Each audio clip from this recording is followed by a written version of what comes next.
কোরআনে কারিমে হযরত হুদ আলাইহিস সালামের ঘটনা আল্লাহ রাব্বুল আলামিন এভাবে এনেছেন, তামাম এলাকার মানুষ তার বিরুদ্ধে ক্ষিপ্ত হয়ে গিয়েছে। সমাজের লোক, রাষ্ট্রশক্তি হযরত হুদ আলাইহিস সালামের উপর অত্যাচারের পাহাড় ভেঙে দিয়েছে। হযরত হুদ আলাইহিস সালাম একা মানুষ, সমাজের রাষ্ট্রশক্তির এই দুর্বিসন্ধির ষড়যন্ত্রের চ্যালেঞ্জ তিনি গ্রহণ করলেন। আর তিনি বললেন, তিনি যেটা বললেন আল্লাহ পাক কোরআনে তা কোট করে দিলেন। দুনিয়ার সমস্ত ইসলামী আন্দোলনের কর্মীদের জন্য আল্লাহ পাক কোট করে দিলেন, সমস্ত মুমিনদের জন্য তা উল্লেখ করলেন। হুদ আলাইহিস সালাম তিনি জাতিকে বললেন, ফাকিদুনি জামিআন তুম্মা লা তুনদিরুন। তোমাদের যত ক্ষমতা আছে সমস্ত ক্ষমতা নিয়ে আমার বিরুদ্ধে তোমরা ষড়যন্ত্র করো, আর আমাকে এতটুকু অবকাশ দিও না। আমি সেই আল্লাহ রাব্বুল আলামিনের উপরে ভরসা করেছি, যার কুদরতি হাতের ভিতরে আমার জান, আর গোটা পৃথিবীর সমস্ত প্রাণীর জান যার কুদরতি হাতের মধ্যে, যার হাতের ভিতরে গোটা পৃথিবীর সমস্ত জান, সে আল্লাহর উপরে ভরসা করেছি। যা খুশি তোমরা আমার বিরুদ্ধে করতে পারো। সুবহানাল্লাহ। এটার নাম হলো ঈমান, এটার নাম সবর, এটার নাম ধৈর্য। এই ধৈর্য আসে ঈমানে কামেল হলে পরে এবং আল্লাহর উপরে পরিপূর্ণ বিশ্বাস হলে পরে। যদি কারো দিনের মধ্যে কথা বিশ্বাস থাকে যে আমার জন্য আল্লাহর পক্ষ থেকে যদি কোনো বুলেট নির্ধারণ করা থাকে, গোটা বিশ্ব যদি আমাকে পাহারা লাগায়, ওই বুলেট থেকে আমাকে বাঁচাইতে পারবে না। আর আমার জন্য যদি একটা বুলেট আল্লাহ কর্তৃক নির্ধারিত থাকে, তাহলে গোটা পৃথিবীর মানুষ চেষ্টা করেও সেই বুলেট থেকে আমাকে রক্ষা করতে পারবে না। হযরত আইয়ুব আলাইহিস সালামের সবরের ঘটনা কোরআনে কারীম তুলে ধরেছে। হযরত আইয়ুব 18টি বছর পর্যন্ত রোগের মধ্যে পড়ে আছেন। এত অসুখ করেছে, এত রোগ, শরীর পচে গিয়েছে, গায়ে পোকা ধরেছে, দুর্গন্ধ হয়ে গিয়েছে, বিবিরা চলে গিয়েছে, ছেলে মেয়ে পাড়ার লোকেরা দূর দূর করে তাড়িয়ে দিয়েছে। এবার জঙ্গলের ভিতরে গিয়ে আশ্রয় নিয়েছেন। এমন অবস্থা হয়েছে, শরীর পচে পচে জিহ্বায় যখন পোকা ধরা শুরু করে দিল, হযরত আইয়ুব আলাইহিস সালাম তখন আল্লাহ রাব্বুল আলামিনের দরবারে এই প্রথমবারের মতো তিনি বললেন, রব্বুল আলামিন, হায় আল্লাহ তাআলা, সমস্ত শরীর জড়া জড়া হয়ে গিয়েছে, গায়ে পোকা ধরেছে, আমি কোনো কথা বলি নাই, আমি খামোশ থেকে জিকির আজগার করতেছিলাম। আয় আল্লাহ, এখন দেখি আমার জিহ্বায় পোকা ধরেছে, পোকা ধরা শুরু হয়েছে। আমার জিহ্বাটায় পোকা তুমি দয়া করে দিও না, কারণ আমার জিহ্বায় যদি পোকা হয়ে যায় তাহলে তোমার মতো আল্লাহর জিকির আমি কি দিয়া করব? আমার জিহ্বাটা তুমি দয়া করে ভালো রাখো।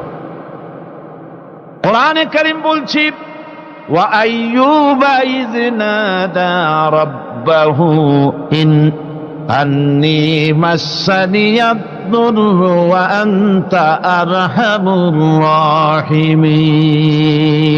স্মরণ করো সেই সময়ের কথা যখন আইয়ুব তার রবকে ডেকে বলেছিল, আমি অসুস্থ আর তুমি তো রহমান রহিম, দয়াময়। ভাষাটা দেখেন কি সুন্দর। এর থেকে কি আল্লাহর আর কিছু বলা লাগে? আল্লাহ পাকের কাছে তিনি বলতেছেন, আল্লাহ আমি তো অসুস্থ, আমি তো অসুখ করেছে আমার, আর তুমি তো দয়াময় রহমান রহিম। এক অন্ধ, ঈদের দিন কত অন্ধই তো আসে খয়রাত করার জন্য, ভিক্ষা করার জন্য, চতুর্দিকে ভিক্ষা করতেছে অন্ধরা। এক অন্ধ ঈদের গেটের কাছে দাঁড়ায়া বলতেছে, ভাইরা আজ হচ্ছে ঈদের দিন আর আমি কিছু দেখতে পাচ্ছি না। এ বেশি পয়সা পাইল, মানুষের দিন তার প্রতি আকৃষ্ট হয়ে গেছে। আরে কি কথা, আজ ঈদের দিন, সকলে আনন্দ করছে আর আমি কিছুই দেখতে পাচ্ছি না। সে কিন্তু কিছু চায় নাই। ভাষার ভিতরে, কথা বলার ভিতরে এ ধরনের টেকনিক আছে। হযরত আইয়ুব আলাইহিস সালাম বললেন না যে আল্লাহ আমারে মাফ করে দাও, কষ্টের মধ্যে আছি। তিনি শুধু বলেছেন, রব্বুল আলামিন, আমি অসুস্থ হয়ে পড়েছি, আমার অসুখ করেছে, আর তোমার নাম রহমান রহিম। এতটুকুন কথা বলেছেন আল্লাহ রাব্বুল আলামিনের দরজায়, তার দরবারে আইয়ুব আলাইহিস সালামের ডাক চলে গেছে। যায় নাই? কোন অসুবিধা আছে নাকি? কোন অসুবিধা নাই। পানির তলা দিয়া যদি কেউ ডাক দেয়, পাহাড়ের ভিতরে বসে যদি কেউ ডাক দেয়, আল্লাহ রাব্বুল আলামিন তা শুনতে পান। ইউনূস আলাইহিস সালাম মাছের পেটে বসে চিৎকার মেরেছিলেন, লা ইলাহা ইল্লা আনতা সুবহানাকা ইন্নী কুনতু মিনাজ জালিমিন।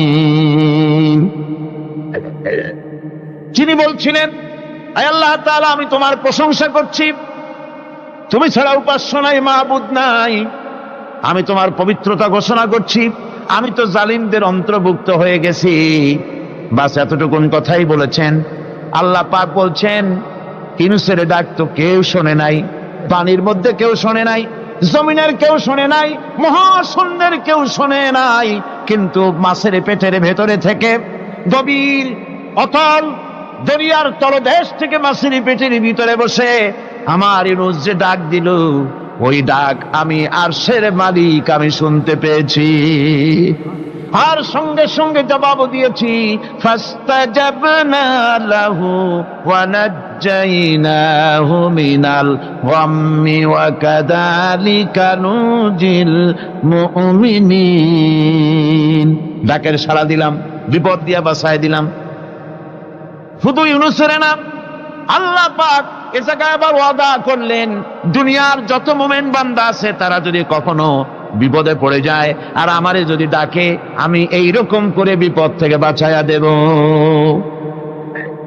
আইয়ুব আলাইহিস সালাম যখন আল্লাহ রাব্বুল আলামিনের কাছে ফরিয়াদ করলেন, আল্লাহ পাক তখন বলছেন, কোরআনে কারীম বলছে, ফাস্তাজাবনা লাহু فكشفنا ما به من ضر وآتيناه أهله ومثلهم معهم رحمة من عندنا وذكرى للعابدين। আমি আইয়ুবের দোয়া কবুল করে নিলাম, শুধু তার পরিবার বর্গই দিলাম না, বরং আরো কিছু নিয়ামত আমি তাকে দান করে দিলাম। এবং তাই জন্য যেহেতু তারা ছিল আমার অনুগত বান্দা, আমার বাধ্যগত, আমি এই জন্য রহম করেছি, সমস্ত রোগ শোক আমি মাফ করে দিয়েছি। আমাদের সামান্য একটু জ্বর হয়, যদি 2-3 দিন জ্বর হয়েছে, জ্বর ছাড়ে না, বলে যে এত ভালো ভালো কাজ করি তারপর আমার এত জ্বর হওয়া লাগে,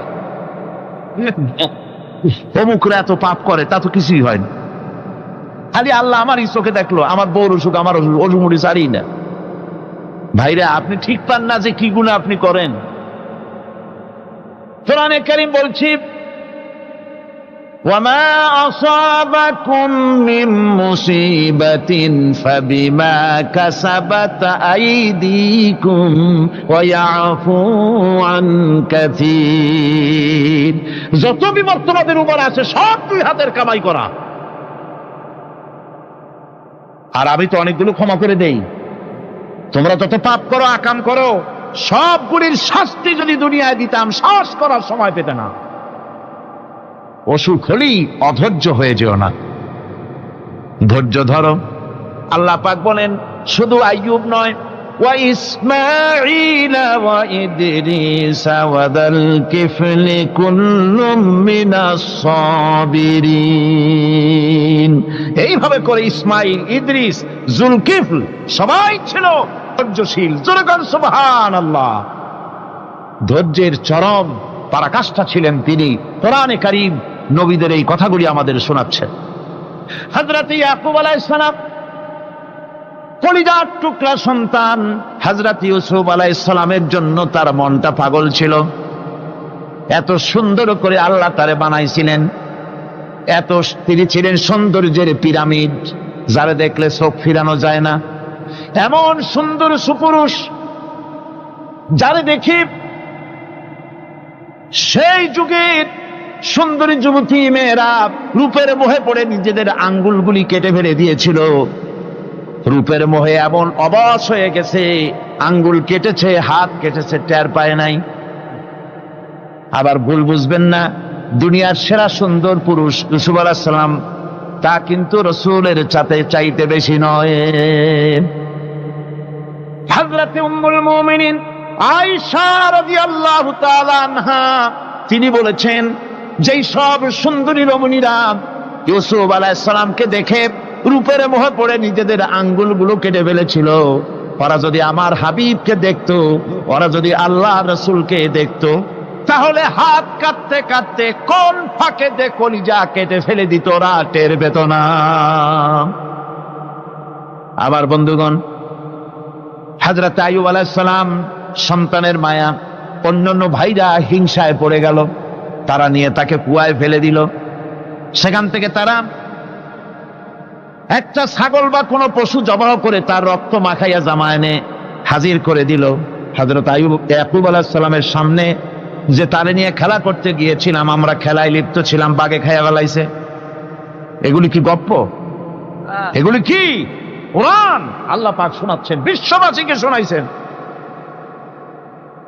সূরা ইউসুফের চাইতে এত সুন্দর উপাখ্যান গোটা পৃথিবীতে আর নাই। সুবহানাল্লাহ। অনেকে ইউসুফ জুলাইখার কেসা খুব মজা করে পড়ে, ফুর্তি করে, প্রেমের গল্প পড়ে। এটা কোনো প্রেমের গল্প নয়। ইউসুফ আলাইহিস সালাম, জুলাইখা ইউসুফ আলাইহিস সালামের জন্য কাঁদতে কাঁদতে চোখ কানা হয়ে গেছে। এরপর ইউসুফ আলাইহিস সালাম জুলাইখারে পাওয়ার জন্য পাগল হয়ে গেছে। নাউজুবিল্লাহ, এটা হয়নি কখনো। তিনি আল্লাহর পয়গম্বর। আর আল্লাহ কেমনে তারে বাঁচিয়েছেন? যখন জুলাইখা ঘরের ভিতরে সুন্দর করে যৌন উন্মাদনামূলক চিত্র অঙ্কিত করে ঘরের মধ্যে আটকায় দিয়েছে, তালা লাগায় দিয়েছে, আর নিজে যৌন উদ্দীপক কাপড় চোপড় পরেছে না পরার মতোই। সে যুগের সুন্দরী মেয়ে জুলাইখা। তার কুপ্রবৃত্তিকে চরিতার্থ করার জন্য আহ্বান করা হয়েছে। হযরত ইউসুফ আলাইহিস সালাম লক্ষ্য করে দেখলেন এমন জায়গা, এখান থেকে পালাবার তো পথ নাই, দরজা বন্ধ করে দিয়েছে। তিনি শুধু তখন কেবলমাত্র আল্লাহ রব্বুল আলামিনকে ভয় করলেন। আল্লাহকে ভয় করে আল্লাহর নাম নিয়ে যখন তালাবদ্ধ দরজার দিকে দৌড় দিয়েছেন, আল্লাহ রব্বুল আলামিন আপন কুদরতে তালাগুলি খুলে দরজা তার জন্য উন্মুক্ত করে দিলেন। ইউসুফ আলাইহিস সালামকে ফালাই দিয়ে এভাবে করে কাপড় এনে দিল তার সামনে, রক্তমাখা কাপড় পেয়ে হযরত ইয়াকুব আলাইহিস সালাম সন্তানদের মুখে কাহিনী শুনে তিনি কি বললেন? কোরআনে কারীম তা কোট করেছে। তিনি চিক দিলেন না, ফাল দিলেন না, ফিট হয়ে পড়লেন না। তিনি বললেন, কলিজার টুকরা সন্তান, তার মরার খবর শুনেছেন। তিনি বললেন কি? ফাসাবরুন জামিলুন ওয়াল্লাহুল মুস্তাআনু আলা মা তাসিফুন। আমি উত্তম সবর অবলম্বন করব। তোমরা যে কাহিনী রচনা করেছো এর বেলায় আমি আল্লাহর কাছে সাহায্য চাই। আমি উত্তম সবর অবলম্বন করব। আমার ভাইয়েরা, 11 ভাই মনে করেছিল ইউসুফ আলাইহিস সালামকে মরণ কুয়ায় ফালাই দিছি। তারা তো ঠিক পায় নাই এটা মরণ কুয়া না, এটা হচ্ছে একটা সুড়ঙ্গ, যাকে ইংরেজিতে বলে টানেল। এটা এমন একটা সুড়ঙ্গ, ওরা মনে করেছে মরণ কুয়া। কিন্তু আল্লাহ রাব্বুল আলামিন এই কুয়াতে এমন বানালেন, ওরা একদিকে ফালাই দিল মরণ কুয়ায়, এ কুয়ার আর এক মুখ দিয়া আল্লাহ রাব্বুল আলামিন ইউসুফ আলাইহিস সালামকে নিয়ে মিশরের সিংহাসনে বসায়া দিলেন। এটা মরণ কুয়া নয়, এটা রাজ সিংহাসনে বসার সুড়ঙ্গ পথ। ইউসুফ আলাইহিস সালাম আজ প্রেসিডেন্ট। সুবহানাল্লাহ, প্রেসিডেন্ট হয়ে বসে আছেন। ওদিকে কেনানে অভাব লেগে গেছে, সেখানকার মানুষেরা সাহায্য নিতে এসেছে। ওই 11 ভাইও আসছে। হযরত ইউসুফ আলাইহিস সালাম দেখেই চিনে ফেলেছে। ওরা কিন্তু তখনও ঠিক পায় নাই। হযরত ইউসুফ আলাইহিস সালাম চিনে ফেলেছেন। এখন কি করা উচিত? সবগুলাকে ঠ্যাং উপরের দিকে উঠাইয়া তারপরে সমানে ধোলাই দেওয়াইতেও স্বাভাবিক ছিল, আমাদের মতো মানুষ হইলে। ঠিক কিনা? ঠিক তো বলবেনি, অভ্যাস তো এটাই। হযরত ইউসুফ আলাইহিস সালাম তাদের সামনে পরিচয় দিলেন। তারা যখন বুঝতে পারল, লজ্জায় তাদের মাথা হেট হয়ে গেল। হযরত তারা এক তো লজ্জা, আর 2 নম্বরের ভয়, জান নিয়া কেনানে কেউ ফিরে যাইতে পারবো না। এখন অবস্থা হয়েছে যে জীবনই যায় নাকি এখানে। হযরত ইউসুফ আলাইহিস সালাম ভাইদের এই করুণ দুরবস্থা বুঝতে পারলেন। বুঝে চরম ধৈর্য ধরে তিনি কি বললেন?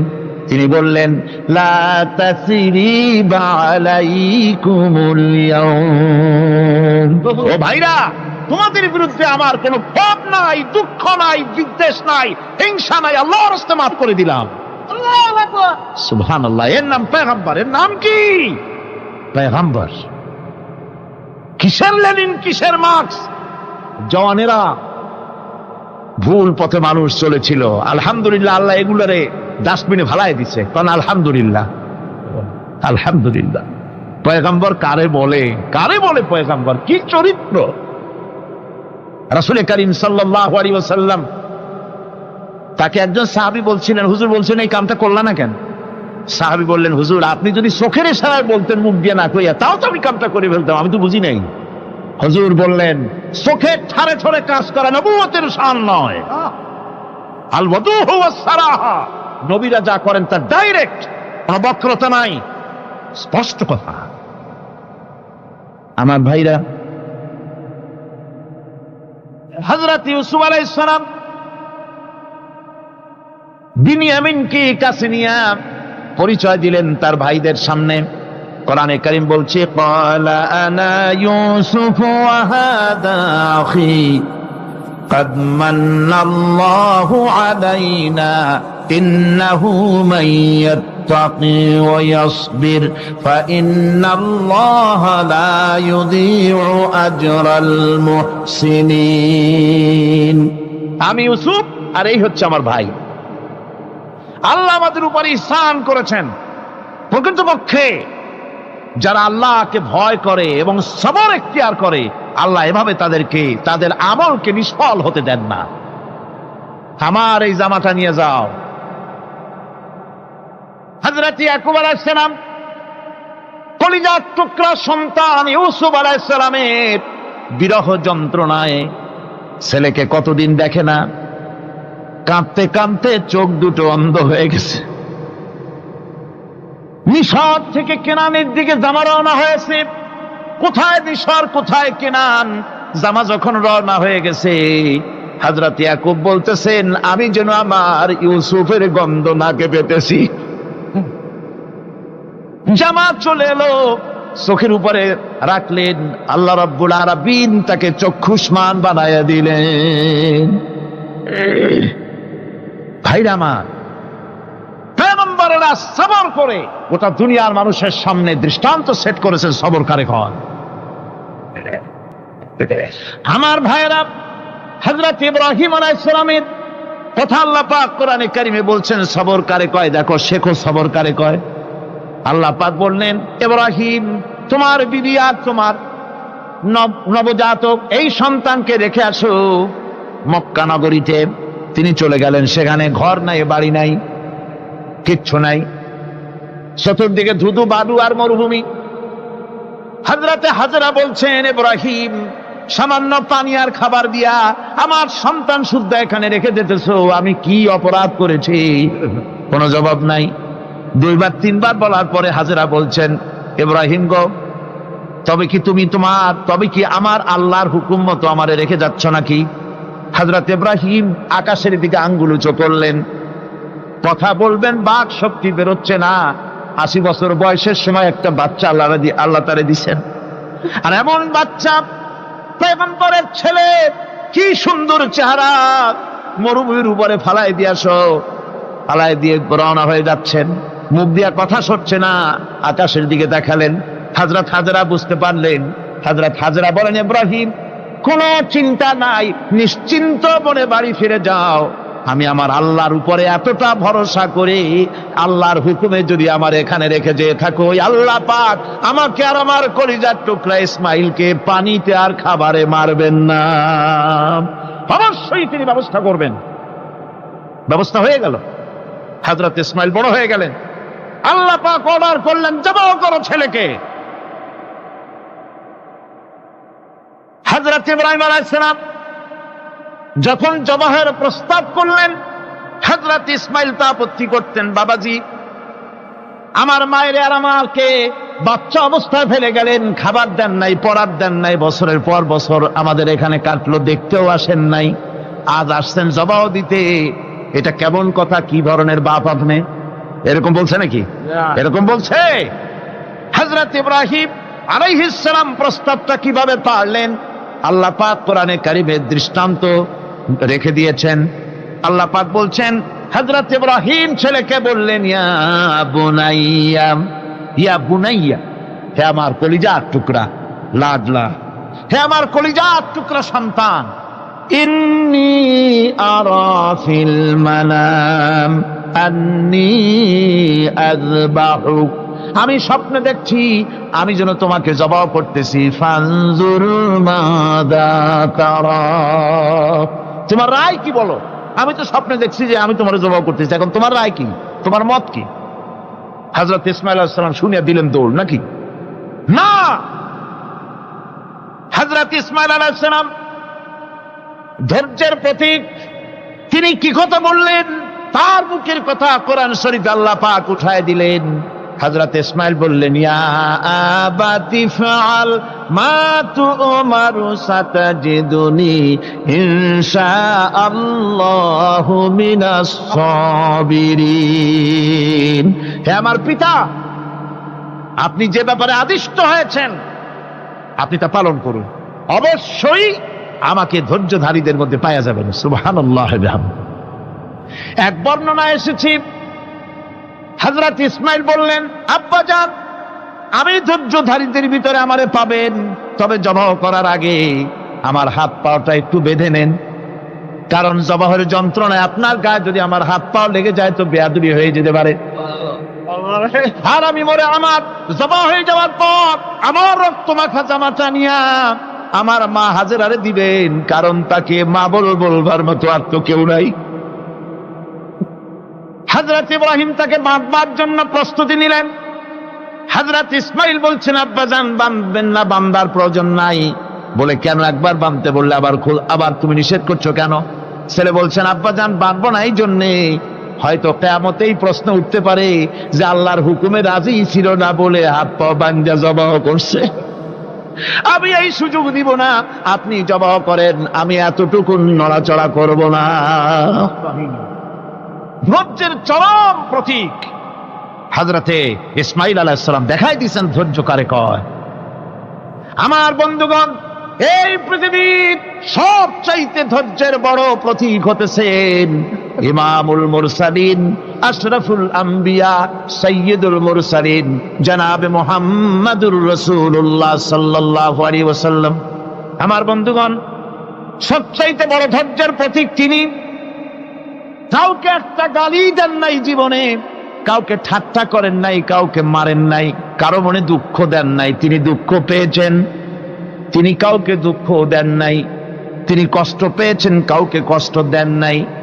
আমার ভাইয়েরা, তায়েফের ময়দান, আমার নিজের চোখে তায়েফে যেদিন আমি তায়েফ দেখলাম, আমি তায়েফে ঢুকেছি, জীবনে কোনোদিন যাই নাই। রমজান মোবারকে আমি সেখানে গেলাম, আমাকে বসার জন্য তারা নিয়ে যাবে, আমি বললাম আগে বসবো না, আমারে আগে নিয়ে যাও, আমার নবীকে কোন জায়গায় ওরা মেরেছিল সে জায়গাটা দেখাও।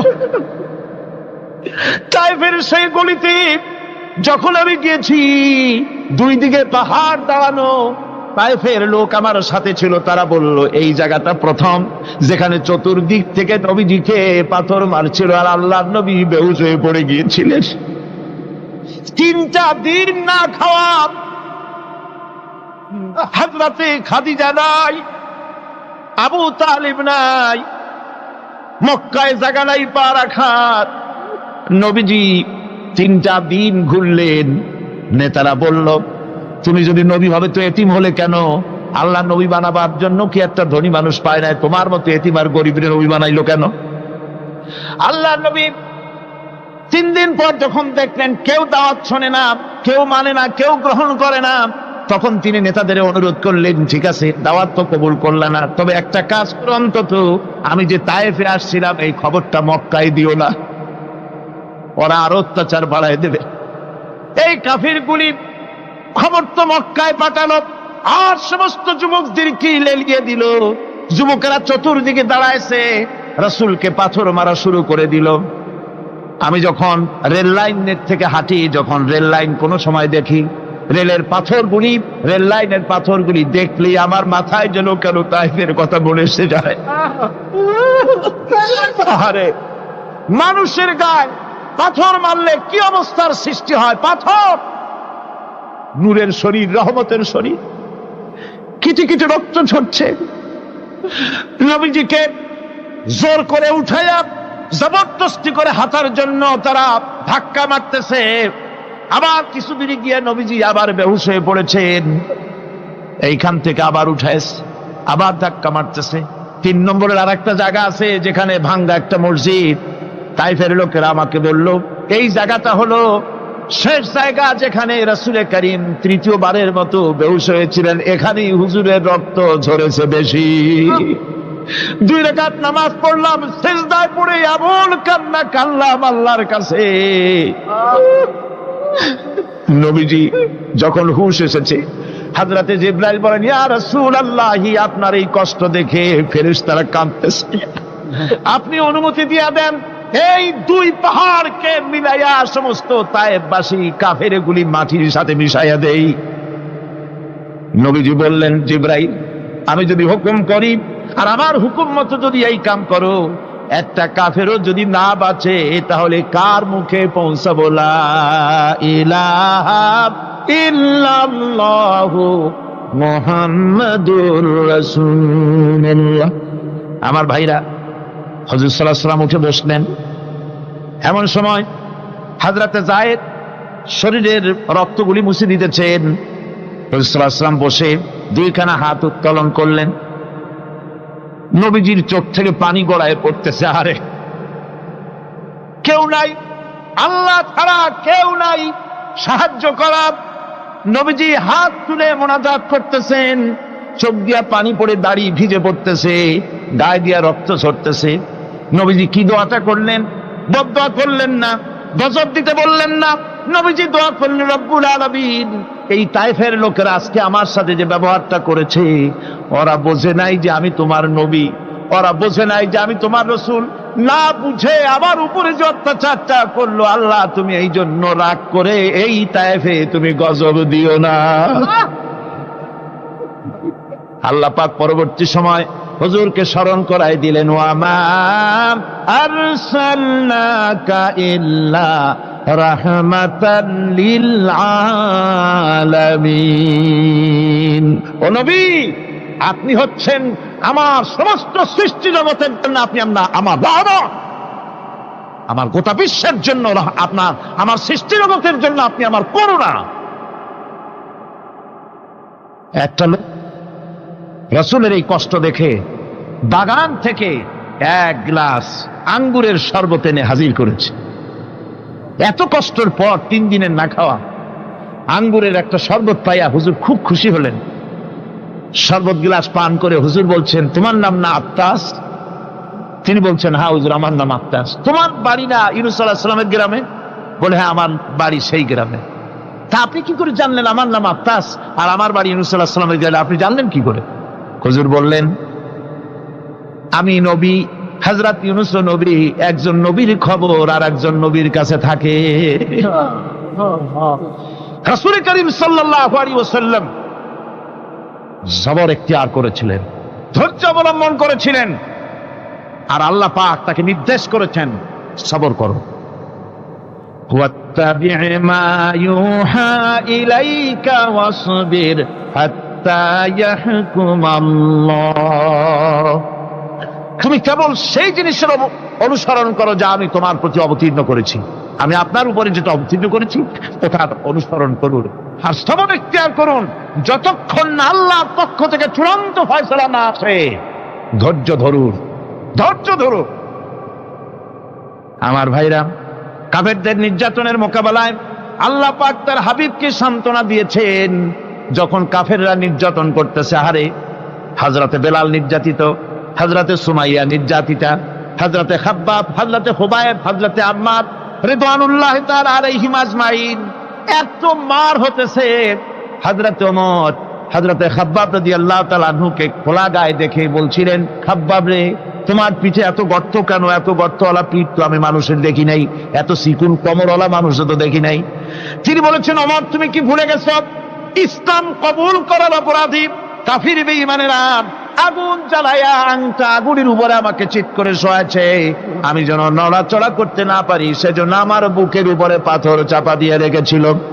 গায়ের চর্বি আর রক্ত গলে গলে পড়ে আগুন নিবেছে, আর আগুন গোশত পুড়ে যে পিঠের মধ্যে প্রবেশ করেছিল আজও পর্যন্ত পিঠের সেই গর্ত সেরে যায় নাই। এভাবে অত্যাচার হচ্ছিল সাহাবীদের উপর। আল্লাহ রাব্বুল আলামিন তার হাবিবকে সান্ত্বনা দিলেন, ওয়াসবির ওয়ামা সাবরুকা ইল্লা বিল্লাহি ওয়ালা তাহজান আলাইহিম ওয়ালা তাকু ফি গায়তিম মিম্মা ইয়ামকুরুন। হে রাসূল, সবরের সাথে কাজ করতে থাকুন। আপনার এই সবরের তৌফিক তো আল্লাহই দিয়েছেন, আর ওদের সমস্ত ষড়যন্ত্র, ওদের অপকৌশলে আপনি দুঃখিত হবেন না, চিন্তা করবেন না, ভারাক্রান্ত হবেন না, আপনি নিশ্চিত থাকুন। ওয়াসবির লিহুকমি রাব্বিকা ফাইন্নাকা বিআয়ুনিনা। হে নবী, আপনার রবের চূড়ান্ত ফয়সালা আসা পর্যন্ত ধৈর্য ধারণ করুন, আপনি তো আমার চোখের সামনে। সুবহানাল্লাহ, সুবহানাল্লাহ, আপনি আমার চোখের সামনে, কে আপনাকে কি করবে আমি দেখবো না? সুবহানাল্লাহ। মন্ত্রী যদি, এই সলিমুদ্দিন মার্কা মন্ত্রী যত আছে, এই মন্ত্রীরা যদি দেখাতে ভয় কিসের? আমি তোকে দেখছি না? সাহসটা কেমন বাড়ে, কেমন বাড়ে সাহস।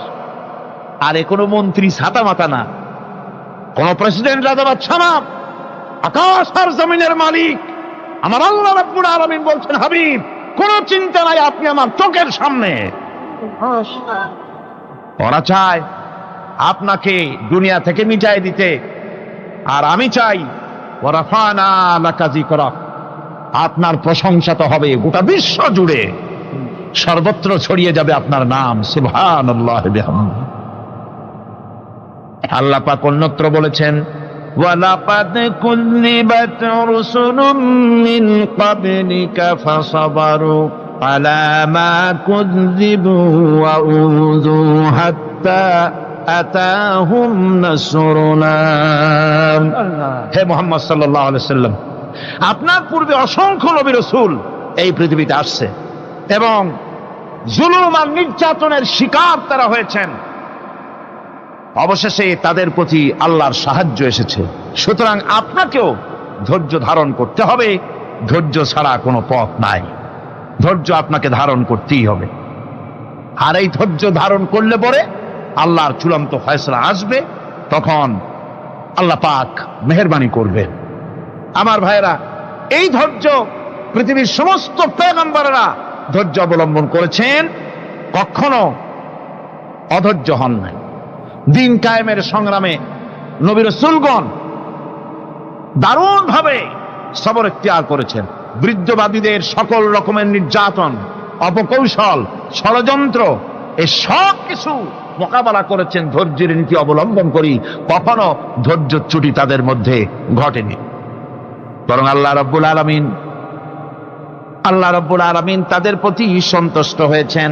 যারা এই ধৈর্য ধরেছে তাদের উপরে সন্তুষ্ট হয়ে আল্লাহ রাব্বুল আলামিন বলেছেন, ওয়া কাআইয়্যিম মিন নাবিয়্যিন কাতালা মাআহু রিব্বিয়ুন কাসীর।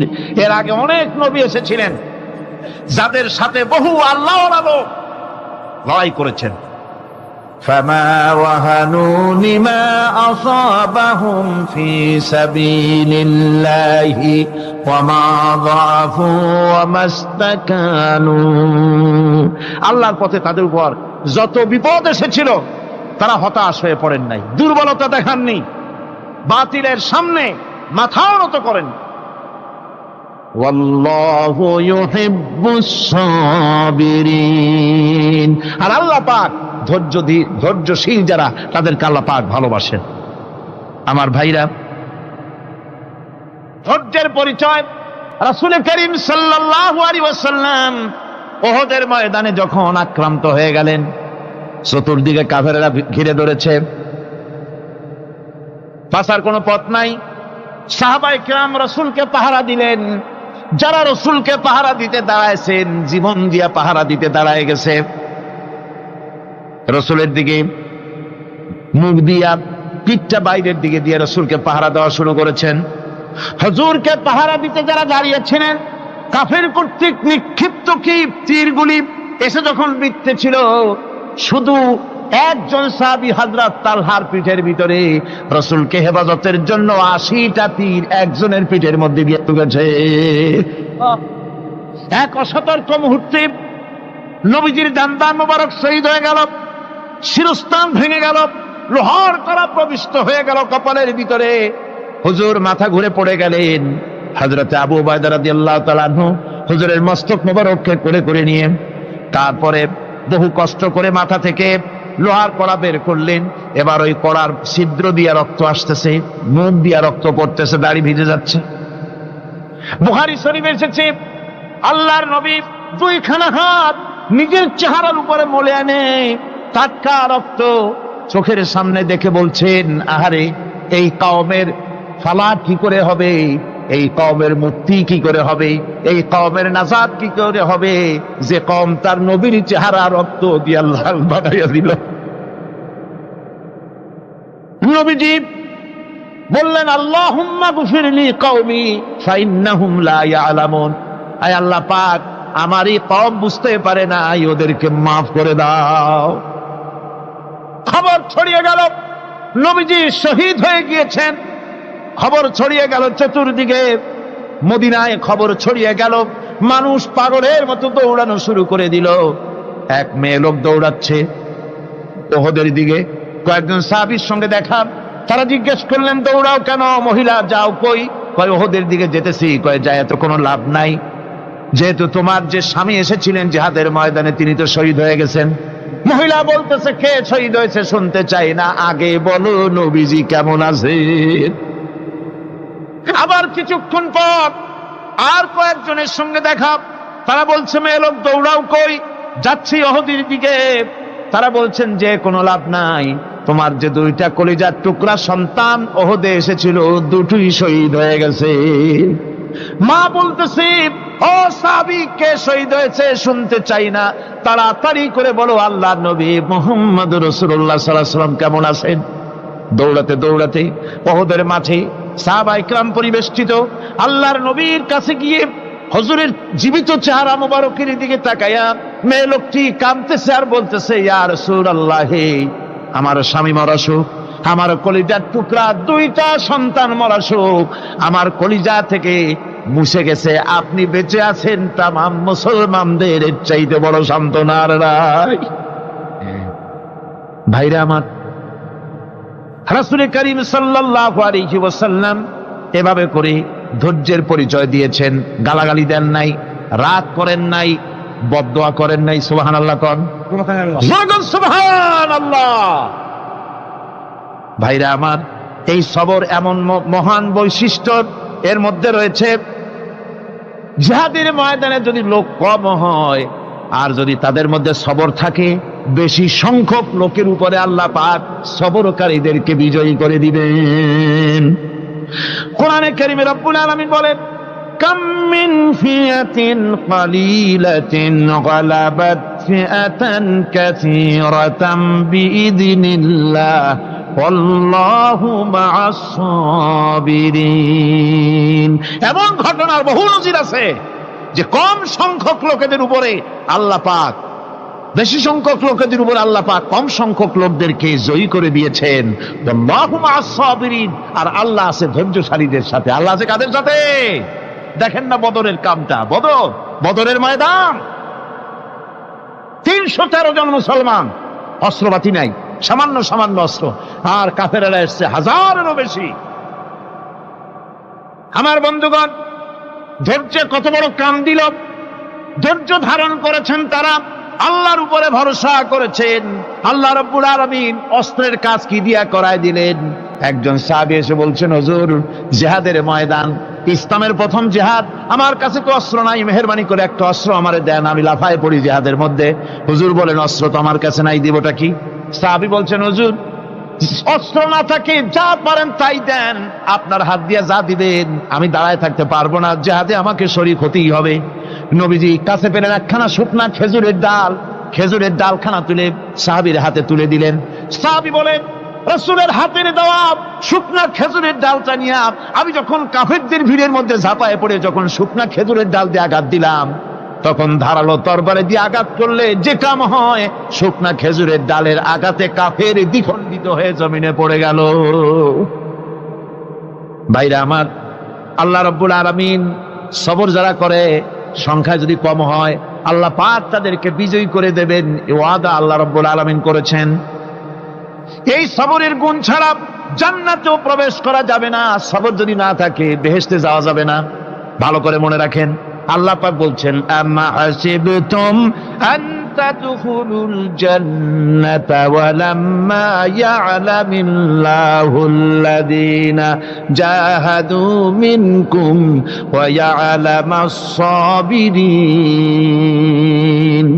তোমরা কি মনে করেছো এমনি বেহেশতে চলে যাবা? এটা কি মামু বাড়ির আবদার নাকি? এমনি বেহেশতে চলে যাবা? অথচ আল্লাহ রাব্বুল আলামিন এখনো দেখেন নেননি যে তোমাদের মধ্যে কারা জিহাদ করতে প্রস্তুত, কারা তোমাদের মধ্যে জিহাদ করে জান দেওয়ার জন্য প্রস্তুত, আর কারা ধৈর্যধারী, এটা তো আল্লাহ এখনো দেখে নেন নাই। সুতরাং হক এবং বাতিলের সংগ্রামে লিপ্ত হতে হবে। আল্লাহ দেখতে চান কারা জীবন দিতে চায়। সুতরাং ইসলামী আন্দোলনে যারা শরীক হবে তাদের বিপদ এবং মুসিবত দিয়ে আল্লাহ রাব্বুল আলামিন তাদের সাহসিকতা এবং ধৈর্যের পরীক্ষা নিবেন।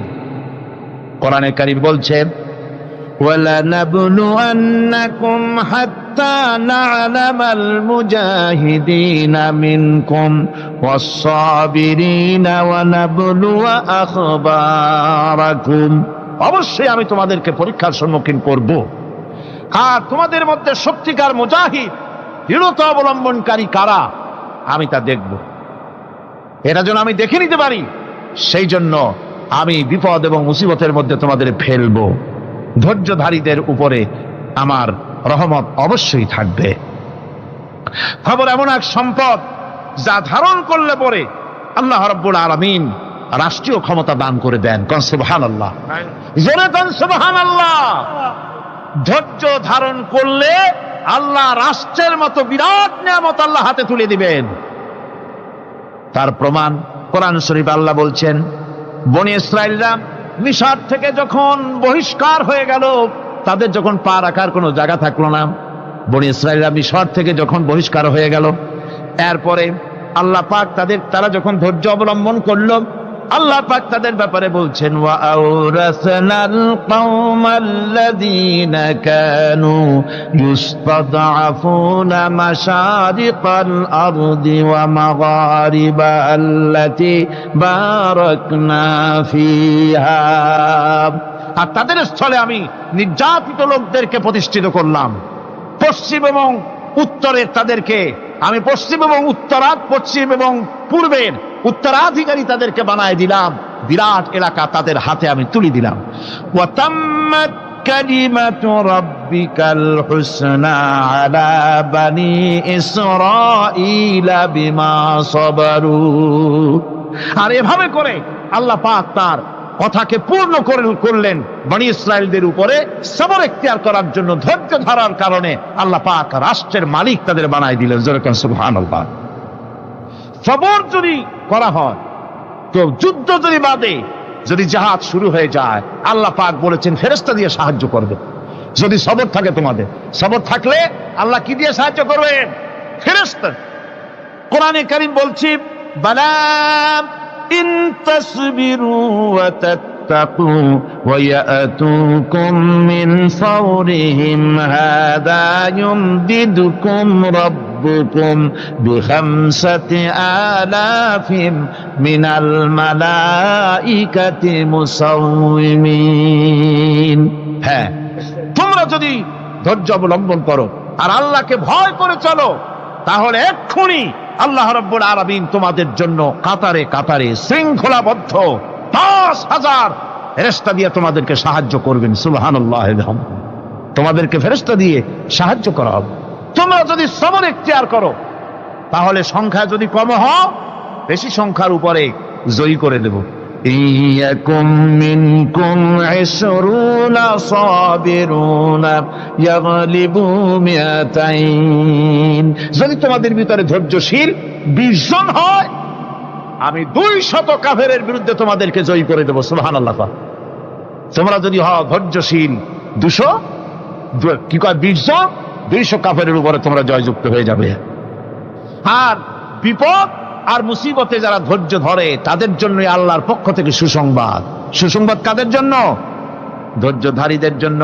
কোরআনে কারীম বলছে, ওয়াবাশশিরিস সাবিরিনাল্লাযীনা ইযা আসাবাতহুম মুসিবাতুন ক্বালু ইন্না লিল্লাহি ওয়া ইন্না ইলাইহি রাজিউন। সুসংবাদ সেই সব ধৈর্যশালীদের জন্য যারা নাকি বিপদ এবং মুসিবতে আসলে যারা বলে, কি বলে? পড়েন আমার সাথে, ইন্না লিল্লাহি ওয়া ইন্না ইলাইহি রাজিউন। এটা শুধু আমাদের লোকেরা কেউ মরলে পড়ে, এটা শুধু মরার সময় নয়, বরং যে কোনো বিপদ আর মুসিবত এলে মুমিন বান্দা যারা, তারা কি পড়বে? ইন্না লিল্লাহি ওয়া ইন্না ইলাইহি রাজিউন। নিশ্চয়ই নিশ্চয়ই আমরা আল্লাহর জন্য এবং আমাদের সকলকেই আল্লাহর কাছে ফিরে যেতে হবে, প্রত্যাবর্তিত হতে হবে। সবরকারীদের জন্য রয়েছে জান্নাতের সুউচ্চ সম্মানের জায়গা। জান্নাতে সবচেয়ে সম্মানজনক জায়গা আল্লাহ রাব্বুল আলামিন ধৈর্যশালীদেরকে দান করবেন। কোরআনে কারীম বলছে, উলাইকা ইউজসাউনাল গুরফাতা বিমা সাবারু ওয়া ইউলাক্কাউনা ফিহা তাহিয়াতাও ওয়া সালামা। এরা হলো সেই সব লোক যাদেরকে প্রদান করা হবে বেহেশতের সুউচ্চ মঞ্জিল, কারণ তারা সবর ইখতিয়ার করেছিল, তারা সবর করছিল, এই জন্য বেহেশতের সবচাইতে ভালো জায়গা তাদের দেওয়া হবে। কোন আলহামদুলিল্লাহ, জোরে কোন আলহামদুলিল্লাহ। এবং জান্নাতে সবরকারীদেরকে সম্বর্ধনা দেওয়া হবে, সম্বর্ধনা দেওয়া হবে। খালিদিনা ফিহা হাসনাত মুস্তাকাররান ওয়া মুকামা। চিরদিন তারা জান্নাতের ভেতরে বসবাস করবে এবং কতই না সুন্দর, কতই না উত্তম জায়গা সবরকারীদের জন্য আল্লাহ বেহেশতের মধ্যে রেখে যাবেন। জান্নাতে প্রবেশ করার সাথে সাথে চতুর্দিক থেকে ফেরেশতারা ছুটে আসবে সবরকারীদের জন্য। ওয়াল মালাইকাতু ইয়াদখুলুনা আলাইহিম মিন কুল্লি বাব। চতুর্দিক থেকে ফেরেশতারা তাদেরকে ইস্তেকবাল করবে, কি বলবে? সালামুন আলাইকুম বিমা সাবারতুম ফানি'মা উকবাদ-দার। তোমাদের প্রতি শান্তি বর্ষিত হোক, কারণ তোমরা পৃথিবীতে সবর অবলম্বন করেছিল। কতই না উত্তম জায়গা, কতই না সুন্দর জায়গা আল্লাহ রাব্বুল আলামিন সবরের বিনিময় তোমাদেরকে দান করেছেন। সুতরাং এই সবর হচ্ছে মুসলমানদের জন্য সবচেয়ে বড় নিয়ামত। আজ আমার তো মনে হয় পৃথিবীতে মুসলমানরাই সবচেয়ে বেসবর। ট্রেনে যাবে বসা নিয়ে বেসবর, টিকিট নিয়ে বেসবর, বাসের মধ্যে বেসবর, বাজারে যাবে বেসবর, স্কুলে যাবে বেসবর, যেখানে যান সব জায়গায় আমরা বেশি অধৈর্য, ঠিক কিনা কর? সামান্য সামান্য জিনিস নিয়ে ঝগড়া করা, মারামারি করা, এই হচ্ছে আমাদের ট্র্যাডিশন। ধৈর্য অবলম্বন করতে হবে জীবনের সকল ক্ষেত্রে, এই ধৈর্য আমাদেরকে রক্ষা করতে হবে। এই ধরনের ধৈর্য যদি আমরা অবলম্বন করতে পারি, তাহলে আল্লাহ পাক বলছেন, উলাইকাল্লাযীনা সাদাকু ওয়া উলাইকা হুমুল মুত্তাকুন। এরাই হলো ইমানের দাবিতে সত্যবাদী, কন আলহামদুলিল্লাহ। কারা কারা? না না, শুধু সবরকারী না। এই যে 10টা পয়েন্ট বলা হলো, কয়টা পয়েন্ট বলা হয়েছে? 10টি পয়েন্ট। সেই 10টি পয়েন্ট যারা পালন করবে এরা হলো ইমানের দাবিতে সত্যবাদী, আর এরাই হচ্ছে প্রকৃতপক্ষের মুত্তাকি। আমরা মুত্তাকি বুঝি দাঁতে ছাতা, দাড়ি টাড়ি আশ্রয় না, জাব্বা জুব্বা গায়ে দিয়ে কোনো জায়গায় পড়ে থাকে, হ্যাঁ, এটা ধরে মুত্তাকি, খুব পরহেজগার। সালার চট্টর যদি পরে তাহলে তো আরো বড় পরহেজগার। জি, আর যদি কাপড় চোপড় মোটেও না থাকে তাহলে তো খাজা বাবা হয়ে গেল। জি, নাউযুবিল্লাহি মিন যালিক। আর আল্লাহ বলছে মুত্তাকি কারে কয় শোনো, এরে কয় মুত্তাকি যাদের মধ্যে এই 10টা গুণ আছে।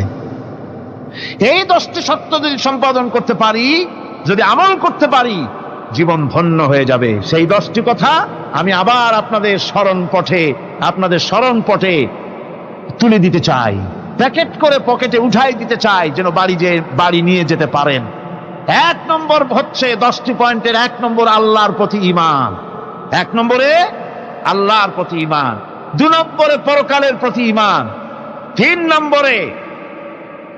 নম্বরে ফেরেশতাদের উপর ঈমান, 4র্থ নম্বরে কিতাবের প্রতি ঈমান, 5ম নম্বরে নবীদের প্রতি ঈমান, 6ষ্ঠ নম্বরে সহায় সম্বলহীন নিকটবর্তী আত্মীয়, ইয়েতিম, মিসকিন, প্রবাসী, মুসাফির, সাহায্য প্রার্থী, এদেরকে মুক্ত করার জন্য এদেরকে সাহায্য প্রদান করা, 7 নম্বরে নামাজ প্রতিষ্ঠা করা, 8 নম্বরে যাকাত আদায় করা, 9 নম্বরে ওয়াদা পালন করা, 10 নম্বরে সবর এখতিয়ার করা। কয়টা হলো? এই 10টি কাজ যদি আমরা পালন করতে পারি, বিপদে মুসিবতে ধৈর্য ধারণ করতে পারি, যত মুসিবত আসুক, আসলে এগুলি কিছু না। মুসিবত আল্লাহ টেস্ট করবেন, মুসিবত দিয়া আল্লাহ টেস্ট করেন। দেখা যায় যে ওদের শক্তি খুব বেশি, চোখে আপনি দেখতে পারেন, কিন্তু আল্লাহ বলছেন ইন্না কায়দা শায়তানে কানা দাঈফা। বাতিলরা হলো শয়তান। বাতিলরা কি? আর ওদের চক্রান্ত আসলেই দুর্বল। এদের চক্রান্ত আসলে কি? দুর্বল।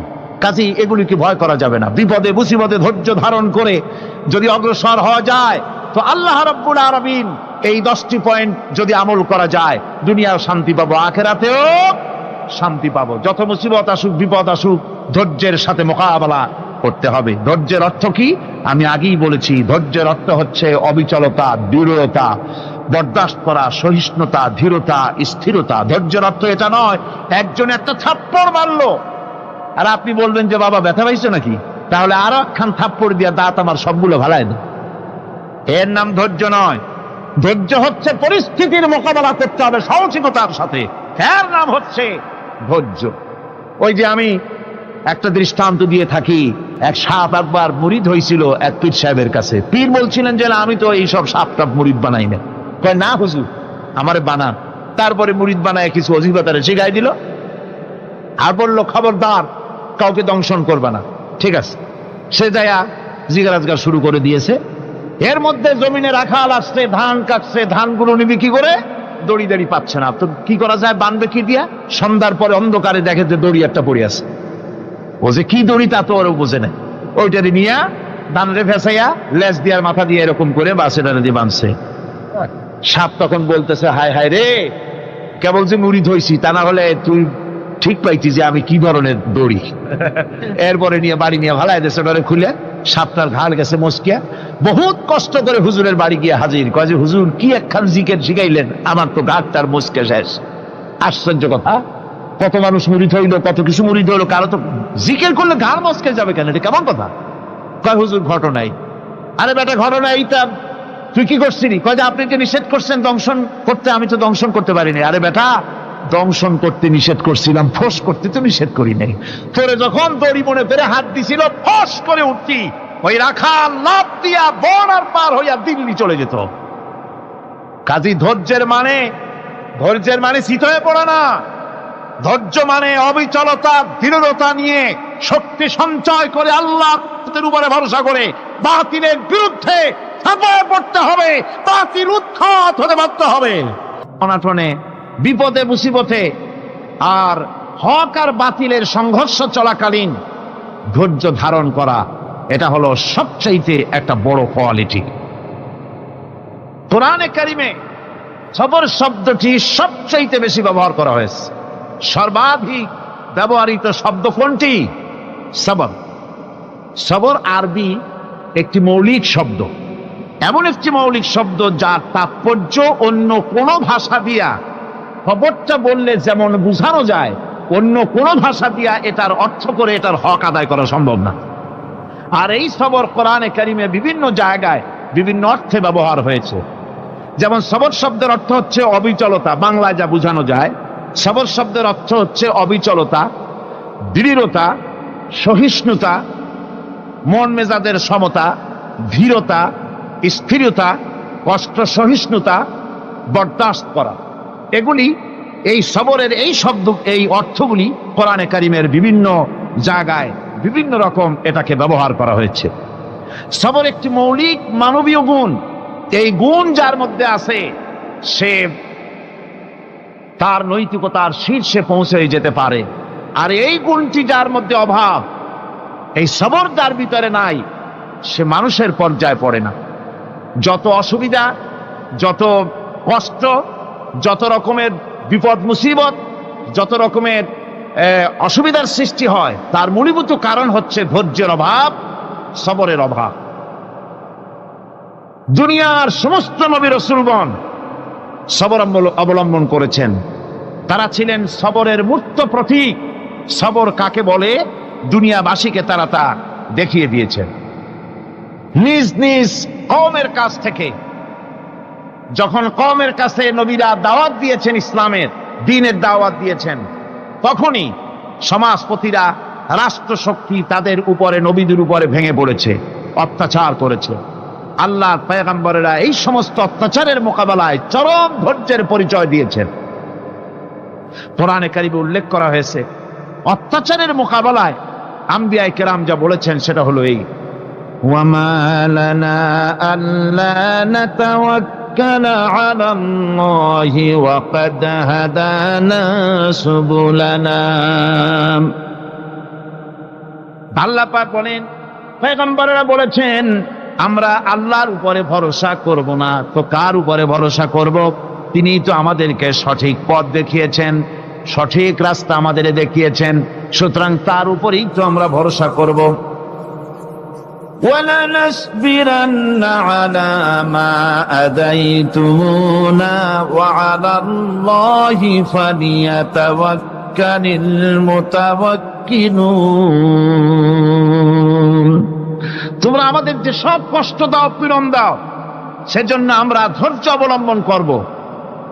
তোমরা আমাদেরকে কষ্ট দিচ্ছ, আমরা ধৈর্য অবলম্বন করব আর ভরসা করব কেবলমাত্র তার উপরে যে আল্লাহ রাব্বুল আলামিন আমাদেরকে নবী করে পাঠিয়েছেন। সেই ভরসা করতে হলে সেই আল্লাহর উপরেই তো ভরসা করা উচিত। আমরা সেই আল্লাহর উপরে ভরসা করে আছি। তোমাদের যত খুশি আমাদের বিরুদ্ধে ষড়যন্ত্র করো, আমাদেরকে অত্যাচার করো। কোরআনে কারিমে হযরত হুদ আলাইহিস সালামের ঘটনা আল্লাহ রাব্বুল আলামিন এভাবে এনেছেন, তামাম এলাকার মানুষ তার বিরুদ্ধে ক্ষিপ্ত হয়ে গিয়েছে। সমাজের লোক, রাষ্ট্রশক্তি হযরত হুদ আলাইহিস সালামের উপর অত্যাচারের পাহাড় ভেঙে দিয়েছে। হযরত হুদ আলাইহিস সালাম একা মানুষ, সমাজের রাষ্ট্রশক্তির এই দুর্বিসন্ধির ষড়যন্ত্রের চ্যালেঞ্জ তিনি গ্রহণ করলেন। আর তিনি বললেন, তিনি যেটা বললেন আল্লাহ পাক কোরআনে তা কোট করে দিলেন। দুনিয়ার সমস্ত ইসলামী আন্দোলনের কর্মীদের জন্য আল্লাহ পাক কোট করে দিলেন, সমস্ত মুমিনদের জন্য তা উল্লেখ করলেন। হুদ আলাইহিস সালাম তিনি জাতিকে বললেন, ফাকিদুনি জামিআন তুম্মা লা তুনদিরুন। তোমাদের যত ক্ষমতা আছে সমস্ত ক্ষমতা নিয়ে আমার বিরুদ্ধে তোমরা ষড়যন্ত্র করো, আর আমাকে এতটুকু অবকাশ দিও না। আমি সেই আল্লাহ রাব্বুল আলামিনের উপরে ভরসা করেছি, যার কুদরতি হাতের ভিতরে আমার জান, আর গোটা পৃথিবীর সমস্ত প্রাণীর জান যার কুদরতি হাতের মধ্যে। যার হাতের ভিতরে গোটা পৃথিবীর সমস্ত জান, সে আল্লাহর উপরে ভরসা করেছি। যা খুশি তোমরা আমার বিরুদ্ধে করতে পারো। সুবহানাল্লাহ। এটার নাম হলো ঈমান, এটার নাম সবর, এটার নাম ধৈর্য। এই ধৈর্য আসে ঈমানে কামেল হলে পরে এবং আল্লাহর উপরে পরিপূর্ণ বিশ্বাস হলে পরে। যদি কারো দিনের মধ্যে কথা বিশ্বাস থাকে যে আমার জন্য আল্লাহর পক্ষ থেকে যদি কোনো বুলেট নির্ধারণ করা থাকে, গোটা বিশ্ব যদি আমাকে পাহারা লাগায়, ওই বুলেট থেকে আমাকে বাঁচাইতে পারবে না। আর আমার জন্য যদি একটা বুলেট আল্লাহ কর্তৃক নির্ধারিত থাকে, তাহলে গোটা পৃথিবীর মানুষ চেষ্টা করেও সেই বুলেট থেকে আমাকে রক্ষা করতে পারবে না। এটার নাম হচ্ছে ঈমান। এই ঈমান যখন মানুষের মধ্যে সৃষ্টি হয়ে যায়, তখন সে বিপ্লবী শক্তিতে পরিণত হয়ে যায়। তার কাছে ভয় বলে কোনো জিনিস থাকে না, যেহেতু সে তো ভরসা করেছে এমন শক্তির কাছে যার চাইতে প্রচন্ড ক্ষমতা আকাশেও কারো নাই, জমিনেও। তিনি কে? জোরে চিল্লায় বলেন, তিনি কে? আমার বন্ধুগণ, রাসূল করিম সাল্লাল্লাহু আলাইহি ওয়াসাল্লাম হিজরতের রাতে সূর পাহাড়ের গাড়ে সওরের কাছে যখন চলে গেছেন, ফজরে রক্ত হয়ে হয়ে আসতেছে। হযরতে আবু বকর রাদিয়াল্লাহু তাআলা আনহু বলছেন, হে আল্লাহর রাসূল, এখন আর অগ্রসর হওয়া ঠিক হবে না, বেলা উঠে গেলে ধরা পড়ে যাব। এখানে গুহা আছে, ভিতরে প্রবেশ করি। হযরতে আবু বকর রাসূলের সম্মতি পেয়ে হযরতে আবু বকর রাদিয়াল্লাহু তাআলা আনহু বলছেন, ইয়া রাসূলুল্লাহ, পাহাড়িয়া গুহা, সাপ বিচ্ছু থাকতে পারে, আমাকে অনুমতি দেন, আমি আগে ভিতরে ঢুকে সাফ করে আপনাকে ডাকি। ভিতরটা সাফ করে তিনি ডাকলেন। রাসূল করিম ভিতরে ঢুকে বলছেন, আবু বকর, পাহাড় বেয়ে বেয়ে বড্ড কষ্ট হয়েছে, একটু বসো, তোমার উরুর উপরে মাথা রেখে আমি একটু ঘুমাইয়া যাই। আল্লাহর নবী আরাম ফরমাচ্ছিলেন।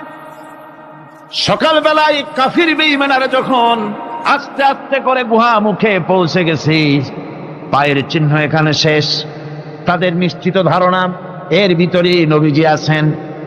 বলছে, বেরিয়ে আসো। একজন বলে নাই, আর একজন বলে আছে। এভাবে তাদের মধ্যে দ্বিমত হয়ে গেল। হযরতে আবু বকর বলছেন, ইয়া রাসূলুল্লাহ, আমরা তো ধরা পড়ে গেছি, আমাদের তো আর উপায় নাই। এই গুহাটা এতই অগভীর, শুয়ে যদি হাঁটু উঁচু করা যায় উপর থেকে দেখা যায়, বসলে পরে মাথা দেখা যায়, ধরা তো পড়ে গেছি, উপায় নাই। আল্লাহর নবী তখন তার হাবিব, তার বন্ধুকে কি বললেন? বিশ্ববাসীর জন্য আল্লাহ পাক কোরআনে তা উঠায় দিলেন। নবীজি তার বন্ধুকে ডেকে বললেন, লা তাহজান ইন্নাল্লাহা মা'ানা। ও আমার সাথী, কোনো চিন্তা করো না, ভয় পেও না, শঙ্কিত হয়েও না। আমরা মাইনরিটি নই, আমরাই মেজরিটি, কারণ আল্লাহ রাব্বুল আলামিন আমাদের সাথে আছেন। সুবহানাল্লাহ। এই চিন্তা, এই ধারণা যদি মানুষের মনের মধ্যে থাকে, তাহলে কখনোই তার মন দুর্বল হবে না, ঈমান দুর্বল হবে না। রব্বানা যালামনা أنفسنا وإن لم تغفر لنا وترحمنا لنكونن من الخاسرين ربنا لا تزغ قلوبنا بعد إذ هديتنا وهب لنا من لدنك رحمة إنك أنت الوهاب আয় আল্লাহ তাআলা, এই বিশাল জনসমুদ্র নিয়ে তোমার দরবারে হাত তুলেছি পবিত্র মেরাজের রজনীতে। আয় আল্লাহ, তুমি দয়া করে মেহেরবানি করে আমাদের আলোচনা, দুরুদ সালামের সওয়াব আমাদের বিশ্ব নবী, তোমার প্রিয় হাবিব জনাবে মুহাম্মদ রাসূলুল্লাহ সাল্লাল্লাহু আলাইহি ওয়াসাল্লামের রূহ মুবারকে পৌঁছায়া দাও। সমগ্র বিশ্বের মাটির নিচে যত মুমিন মুমিনাত শুয়ে আছেন, তাদের আরো আর পরে সওয়াব পৌঁছায়া দাও। আমাদের মা বাপ যাদের দুনিয়া থেকে বিদায় হয়ে গেল, আল্লাহ কবরগুলিকে জান্নাতের টুকরায় পরিণত করে দাও। রব্বির হামহুমা কামা রব্বায়ানি সগীরা। পড়েন সবাই, রব্বির হামহুমা কামা রব্বায়ানি সগীরা। হায় আল্লাহ তাআলা, বহু মানুষ দোয়া চেয়েছি, কতজনের কত কষ্ট, কেউ হসপিটালে আছে, কারো অপারেশন হবে, কেউ বা মরে গেছে, কেউ বা মামলা মোকদ্দমায় আছে, কেউ বা পারিবারিক অশান্তিতে আছে, আল্লাহ যিনি যেই নিয়তে দোয়া চেয়েছে মেহেরবানি করে সেই নেক নিয়ত তোমার দরবারে কবুল করে নাও। বিপদগ্রস্ত লোকগুলিরে বিপদ থেকে বাঁচাইয়া দাও। আয় আল্লাহ রাব্বুল আলামিন, এই মাহফিলে লক্ষ লক্ষ জনতা সমুদ্রের ঢেউর মতো চতুর্দিক থেকে আসতে থাকে। তুমি আর তোমার কোরআন আর তোমার রসুল ছাড়া কোনো স্বার্থ কারো মনে নাই। কাউরে রিক্সা ভাড়া দেওয়া হয় না, ট্রাক ভাড়া, বাস ভাড়া কাউকে দেওয়া হয় না। এক লোকমা খানাও এখানে পায় না, তাবাররুক বা সিন্নি বিতরণও হয় না। আয় আল্লাহ, নিঃস্বার্থ ভাবে এই লোকগুলি যাতায়াত করে। আল্লাহ তোমার কোরআনের বরকতে সকলকে তুমি গুনাহ মুক্ত করে দাও। আয় আল্লাহ তাআলা, যাতায়াতটা আসান করে দিও, যাতায়াতের পথে কারো যেন কোনো বিপদ না হয়ে যায়। আয় আল্লাহ তাআলা, বাড়ি ঘর ফালায় আসে, বাড়ি ঘর তোমার ফেরেশতা দিয়া তুমি হেফাজত করো। রব্বুল আলামিন, মা বোনেরাও কষ্ট করে আসে, আল্লাহ তুমি দয়া করে এ মাহফিলে যারা শরীক হয়, এ মাহফিলে কোরআনের মাহফিলে শরীক হওয়ার কারণে তোমার কাছে একটা দাবি করি। দাবিটা হলো, মেহেরবানি করে সব মানুষকে তোমার কাবা ঘর দেখাও। যারা উপস্থিত হয়েছে সকলকে তোমার হাবিবের রওজায় গিয়া সালাম দেওয়ার তৌফিক দাও। ربنا تقبل منا إنك أنت السميع العليم وتب علينا إنك أنت التواب الرحيم سبحان ربك رب العزة عما يصفون سلام على المرسلين الحمد لله رب العالمين واجعل آخر كلمتنا عند الموت لا إله إلا الله محمد رسول الله. السلام عليكم ورحمة الله.